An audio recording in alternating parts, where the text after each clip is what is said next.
رافضیت کو پھیلانے کے لیے وہی رویہ وہی انداز اپنایا جا رہا ہے۔ کیا ہیں چار مرحلے؟ محبت کے نام پہ صرف آل بیت رسول سے محبت کا چرچا کیا جائے، صرف انہی کی محبت کی بات کی جائے، صرف اپنے آپ کو شیعان علی یا شیعۃ اہل البیت، ہم اہل بیت کے شیعہ، ہم اہل بیت کے گروہ میں ہیں، یہ دوسرا مرحلہ ہے۔ تیسرا مرحلہ کیا ہے؟ آل بیت کے ساتھ بڑا ظلم ہوا، آل بیت کے ساتھ بڑی زیادتی ہوئی، آل بیت کے ساتھ بڑی ناانصافی ہوئی۔ اس کے بعد اگلے مرحلے میں یہ آتا ہے اگر اہل بیت مظلوم ہے پھر ظالم کون ہے؟ اور پھر اس کے بعد رافضیت ننگی ہو کر سامنے آتی ہے، جس میں تمام صحابہ سے برات، تمام مسلمانوں کے دین سے برات۔ تاریخ میں یہ جو رافضیت اپنے جنم سے لے کے شکل تک، موجودہ وجود کی شکل تک جو پہنچی، چار شکلوں میں جا کر یہ پہنچے، اور آج کے دور میں بھی پھر سے ایک مرتبہ وہی پیٹرن، وہی انداز اپنایا جا رہا ہے۔ رافضیت کو پھیلانے کے لیے وہی رویہ وہی انداز اپنایا جا رہا ہے۔ کیا ہیں چار مرحلے؟ میں چار کلمات میں اس کو سمیٹ لیتا ہوں، پھر ان کی وضاحت کرتا ہوں۔ پہلا مرحلہ ہے تحبب، دوسرا مرحلہ ہے تشیع، تیسرا مرحلہ ہے تظلم یا ظلم، اور چوتھا مرحلہ ہے رافضیت کا۔ یہ کیا ہے؟ میں اس کو سمجھانے کے لیے ایک ایک کر کے بتاتا ہوں۔ رافضیت کی ابتدا ہوتی ہے آل بیت رسول صلی اللہ علیہ وسلم اور صرف آل بیت رسول سے محبت کے اظہار کے ذریعے۔ دیکھو، ایمان اور عقیدے کی بات ہم اہل سنت کے پاس بہت دو ٹوک ہے، بہت واضح، اور وہ بات کیا ہے؟ ہم یہ مانتے ہیں نبی کی محبت کا لازمی تقاضا ہے کہ نبی کے صحابہ سے محبت کرے۔ جس نے صحابہ سے محبت نہ کی اس نے نبی سے کما حقہ محبت نہیں کی۔ ہم یہ مانتے ہیں جس نے نبی سے محبت کی ہے وہ لازماً نبی کے خاندان کے ان افراد کو، ان نفوس کو بھی، ان سے بھی محبت کرے گا جو نبی کے چہیدے، نبی کے لاڈلے تھے، نبی علیہ السلام کے اپنے گھر کے لوگ تھے۔ ان سے محبت کرنا بھی نبی کے محبت کا باب ہے۔ جو آل بیت سے محبت نہ کرے وہ پیارے نبی صلی اللہ علیہ وسلم کی محبت پوری نہیں کر رہا ہے۔ صحابہ اور آل بیت دونوں سے محبت ہم نبی کی محبت کا لازمی تقاضا مانتے۔ ہم یہ مانتے ہیں کہ صحابہ سے دشمنی کرنا رافضیت ہے، اور ہم یہ مانتے ہیں آل بیت رسول سے محبت نہ کرنا یا ان سے دشمنی کرنا یہ ناصبیت ہے۔ یہ بات ہمارے سامنے دو ٹوک واضح، لیکن جو بات میں آپ کو بتا رہا ہوں وہ ایک خاص پہلو سے اسے سمجھیے گا۔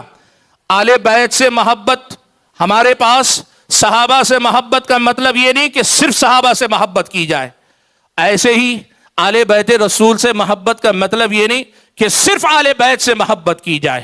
ہمارا ایمان ہے، اللہ کے نبی نے حضرت علی سے فرمایا یا علی لا يحبك الا مؤمن ولا يبغضك الا منافق۔ اے علی، تم سے وہی محبت کرے گا جو ایمان والا ہوگا، اور اے علی تم سے دشمنی یا ناراضگی وہی رکھے گا جو منافق ہوگا۔ اللہ کے نبی نے یہ بات حضرت علی کے بارے میں کہی، یہی بات اللہ کے نبی صلی اللہ علیہ وسلم نے انصار کے بارے میں بھی کہی۔ اللہ کے نبی نے فرمایا الانصار لا يحبهم الا مؤمن، انصاریوں ایمان والا ہی تم سے محبت کرے گا، انصاریوں سے ایمان والا ہی محبت کرے گا۔ ولا يبغضهم الا منافق، انصاریوں سے بغض وہی رکھے گا جو منافق ہوگا۔ ہمارا ایمان یہ ہے کہ دونوں کی محبت ایمان کا حصہ ہے، اور دونوں میں سے کسی سے بھی بغض رکھنا یہ نفاق ہے۔ یہ ہمارا ایمان ہے اللہ کے بندو۔ لیکن بھائیوں، میں نے جسے رافضیت کا پہلا درجہ کہا ہے وہ یہ ہے کہ محبت کے نام پہ صرف آل بیت رسول سے محبت کا چرچا کیا جائے، صرف انہی کی محبت کی بات کی جائے، صرف وہی حدیثیں سنائی جائیں جو آل بیت رسول سے محبت کی بات کرتی ہوں، صرف وہی باتیں، یہاں تک کہ غیر شعوری طور پہ لوگوں کے اندر یہ احساس پیدا ہونے لگے کہ آل بیت رسول سے محبت ہی گویا اصل ہے، بقیہ محبتیں گویا کوئی محبت نہیں رہ گئی۔ یہ رافضیت کا پہلا درجہ ہوتا ہے۔ کیا ہوتا ہے؟ ایک عام مسلمان تو دور، پڑھے لکھے لوگ بھی سمجھ نہیں پاتے، اس لیے بات تو سچ ہے نا۔ آل بیت رسول سے محبت میں غلط کیا ہے؟ اس میں غلطی کہاں ہے؟ اس لیے اکثر و بیشتر اس میں پہلے مرحلے میں لوگ اسے نہیں پہچان پاتے۔